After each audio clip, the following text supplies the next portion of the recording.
I'm always telling you guys what to do, right? So I thought, I don't even know if any of you know how I came to do what I do.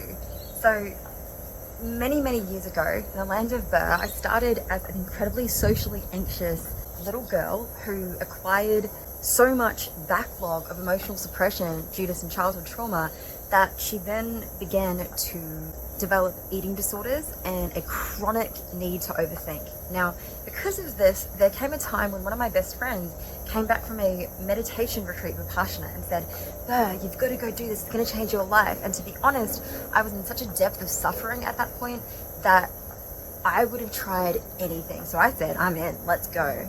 And I went to this meditation retreat, and on the 8th day, or maybe it was the 6th day, time dilation, distortion, whatever, I had this moment where I was thrown into my little girl's body and got to experience all that trauma that I'd pushed down and pushed away for the next few hours. And it was the most beautiful, blissful experience of my life. I laughed, I cried, I laughed, I cried. I could feel how I really felt, and by the end of it, I knew that I'd been born to teach what I had learned in that retreat.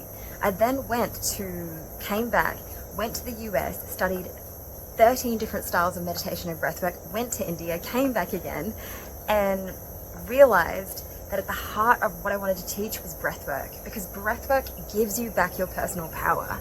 Breathwork is about changing the state of consciousness you're in or your physiological state just through shifting the respiration, the pattern of respiration in your breath.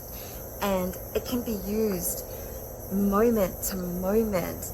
And that meditation retreat was about being willing to sit with your breath 10 hours a day. Now, I realized, okay, that's a little inaccessible for most people to go and sit with their breath 10 hours a day.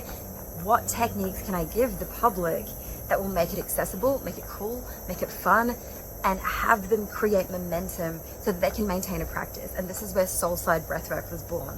So in our breathwork training, we talk about 16-minute practices, 4-minute practices, 45-minute is the longest of our practices, because what we want to do is give you the most transformation in the least amount of time so that you can experience all the gifts that I received back then of completely breaking through, of being in my heart, of finding my purpose, of no longer being crippled by anxiety, but instead being able to connect with others at a level that had me feeling more expansive than I'd ever felt in my entire life, and now more abundant than I ever imagined I could have been. That has now become my mission and the mission of my organization. So guys, if you want to know more about Soulside Breathwork, just give me a follow by Breathwork or DM me Breathwork, and we'll send you over a free practice to try so you can feel into our style and see if it is for you.